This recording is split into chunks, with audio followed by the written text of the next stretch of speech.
War is expensive. Currently, the world is spending more on defense than ever before. $2.46 trillion in 2024, a 7.4% increase from the year before. In fact, this is the highest year-on-year increase since 2009. So who's leading the charge? And how does it impact the economy and financial markets? The stock market reacts fast to global conflicts, sometimes in ways you wouldn't expect. Defense budgets have been climbing for years, but they recently saw a massive jump. Countries across Europe, the Middle East, and Asia are ramping up military investments as global tensions continue to rise. On average, countries are now spending 1.9% of their GDP on defense, compared to just 1.6% in 2022. But some are going way beyond that. Poland had the largest percentage increase in Europe, boosting its defense budget by around 50% in a single year. However, President Trump's call for a minimum spend of 5% of GDP among NATO members remains unfeasible for most countries. The US leads the pack with over $900 billion spent, more than the next 10 countries combined. And it's not just the US. China, Germany, and Poland have all been ramping up defense budgets. When we think of war, we often, as we should, focus on its human cost. But behind every war, there is an economic picture. There are three main ways countries finance wars: taxation, which is unpopular, borrowing or issuing war bonds, and printing money. Ancient Rome called war taxes tributum, and we still see it today. Russia introduced its largest tax hike in almost 25 years in 2024 to fund the war in Ukraine. Borrowing is another key tool.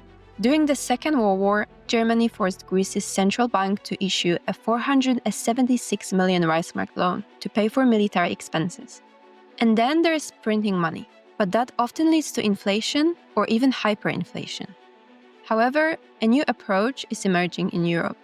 European Commission President Ursula von der Leyen recently announced that defense spending could be excluded from national debt calculations, allowing EU countries to increase military budgets without breaching debt rules.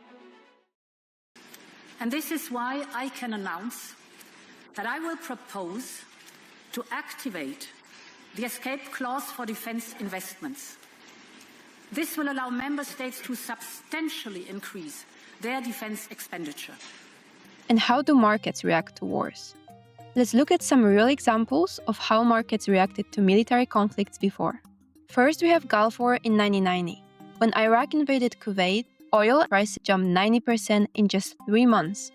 Defense stocks like Lockheed Martin surged, but the S&P 500, it dipped at first, then rebounded 17% within a year. Then there was 9/11 in 2001. After 9/11, the US ramped up military spending by over $2 trillion. Defense stocks soared, but broader markets took a hit. The S&P 500 fell 11.6% in a week, only recovering after a month. And then there is Ukraine war that started in 2022. In 2022, European nations increased defense budgets overnight.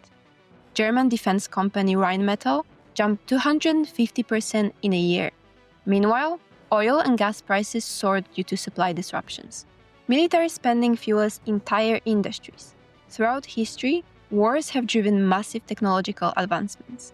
The world wars saw companies like Renault and IBM pivot to military production and skyrocket in revenue.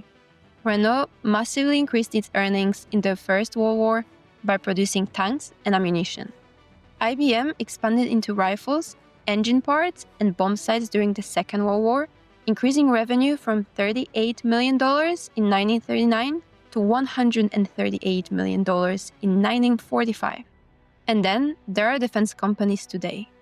In 2023, when Israel was attacked by Hamas, the share prices of Europe's biggest defense firms spiked within days. The Financial Times reported that European defense companies secured a record $300 billion in new orders, with companies like Leonardo, Saab, BAE Systems, and Rheinmetall seeing massive growth. One of the biggest winners? Probably Rheinmetall. Before the war in Ukraine, it was valued at under $5 billion, but by April 2024, it exceeded $25 billion in market cap. That's a 440% stock price increase. So you could say that economically, defense stocks and energy stocks during conflicts are the winners, and broader markets such as S&P 500 see mixed reactions. Investors often look at defense stocks, energy companies, and broader diversified ETFs in times of rising military spending. Some common options include defense ETFs that have exposure to defense giants, energy stocks that benefit from supply disruptions, and diversified ETFs for long-term stability.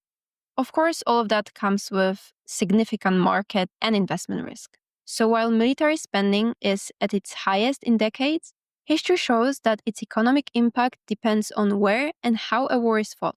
A study of nearly 400 wars over the past 2 centuries found that if a war is fought far from home, its economic impact on the home country may be minimal. But wars on home soil are almost always destructive.